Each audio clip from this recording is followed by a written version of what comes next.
to arts learning. In this video, we're going to be going over center of mass and how to calculate those for both the x and the y-axis.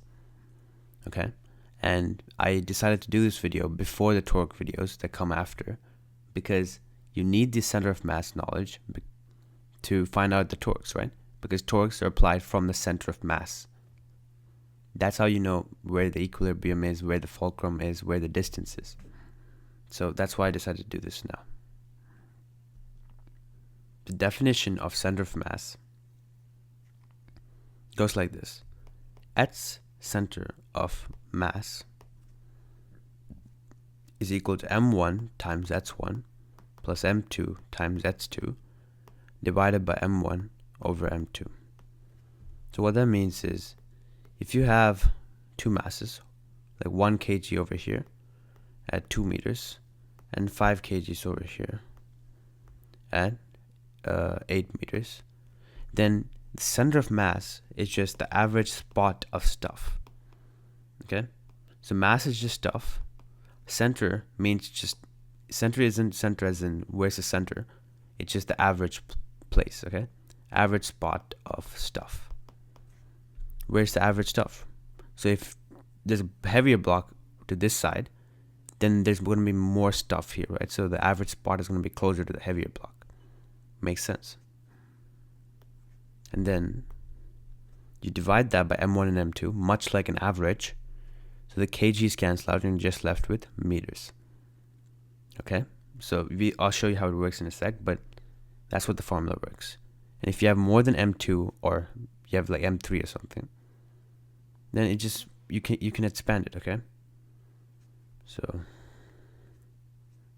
you can expand it to become like m3 x3 plus, and then over plus m3, okay, on the denominator. So yeah, a lot of different types of centers of masses. And for y center of mass, same thing, but it's m1 times y1. So this is the average spot on the y-axis where there's mass or stuff. Okay, so let's get into it. So first, let me go over a problem for 3-point masses on the x-axis. Okay, so at x equals 0, we have 2 kgs. X equals 2, 3 kgs. X equals 6, 5 kgs. So how are we going to find the center of mass here? You pick a reference line, okay? So you could say the line starts over here, and then you could say that this is 0, this is -2. I mean -2 because it's from x equals 2, right? And you could say this is 4 because it's from 2 as 4. And that's not really going to do anything. You're going to still end up with the same answers, okay? But I'm just going to start my reference line over here. I'm going to say this is x equals 0. Okay? So my center of mass, m1, m2, m3, and accordingly x2, x1, and x3. My x center of mass is going to be m1 times x1, which is 2 kgs, times 0, plus 3 kgs, times 2 meters, plus 5 kgs, times 6 meters, all of that over the total mass, which is 2 plus 2 kgs, plus 3 kgs, plus 5 kgs. So this is just going to be,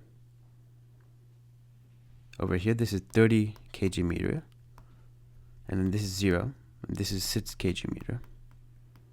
All of that over 10 kgs. So 3.6 meters. Okay, because 36 kg meters over 10 kgs, kgs cancel out. 36 divided by 10 is just 3.6 meters. Now that makes sense, right? Since you have higher masses in this area, the center of mass is going to be closer here because you're going to have more stuff here, right? This is lesser stuff. The 2 kg here is lesser stuff. Now let's see a worked example, but on a 2D plane. Okay, so let me say this is mass 1, this is mass 2, this is mass 3. Mass 3 is 2 kgs, and it's at 4, 0. Mass 1 at 0, 0. Mass 2 at sorry, mass 3. So I'm just gonna follow this format then, or yeah. So I could just follow this format. The 1 kg block over here is mass 1.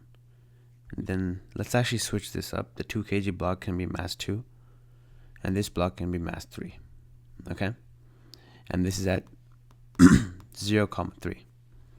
So how you go about finding two center of masses, X center of mass and Y center of mass, is you find each individual center of mass first. Okay, so you first find the X center of mass, and then you find the Y center of mass, and then you just make them into a coordinate pair.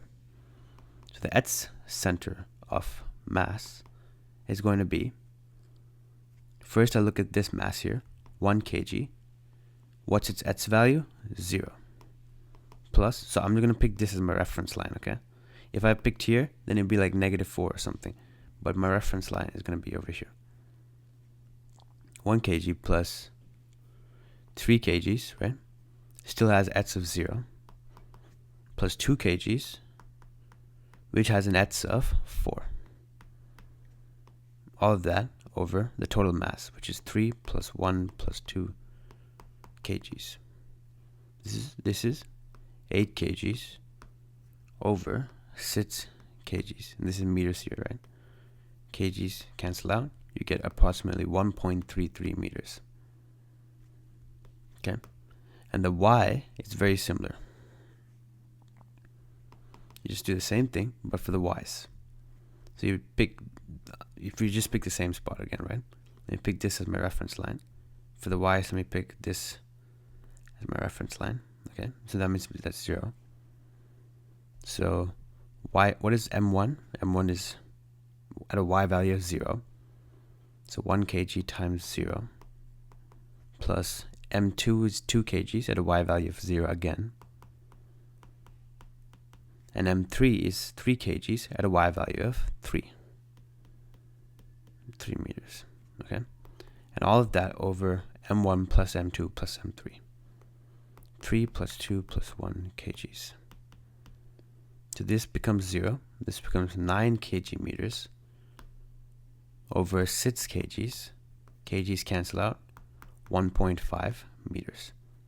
So your total center of mass is 1.33 meters times, and then 1.5 meters.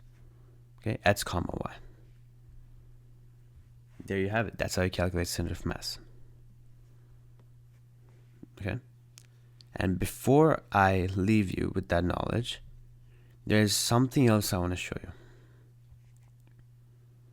Center of mass affects an object's balance. Okay, so for example, if you had 2 blocks on top of each other,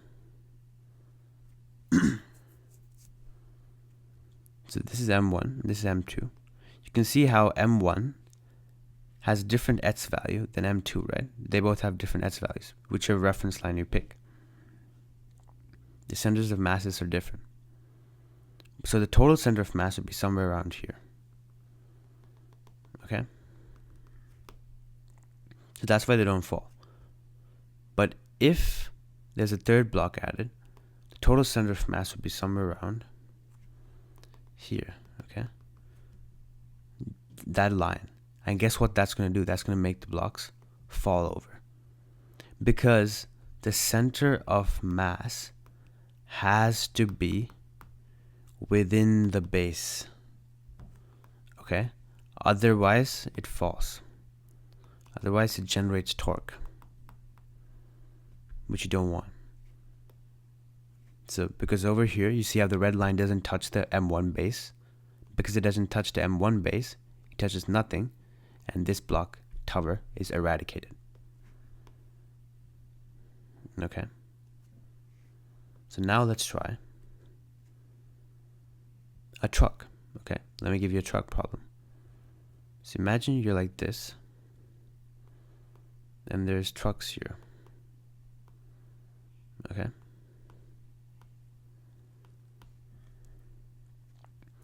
So the center of mass of this truck, imagine it has a lot of loads, right? Let's just say that's going to be around here. Okay? The center of mass of this truck is going to be about here. And the center of mass of this truck is going to be around here. Or it could also be around here, okay? Just somewhere not from the base. So you see how it's not touching the wheels like it's supposed to? It's not, not just the wheels, it's supposed to go through the base, okay? The center of mass is supposed to go through the base. But it's not going through the base, right?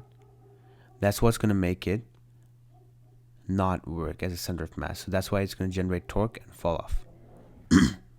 That's why center of mass needs to be within the base in order for it to stay stable, okay?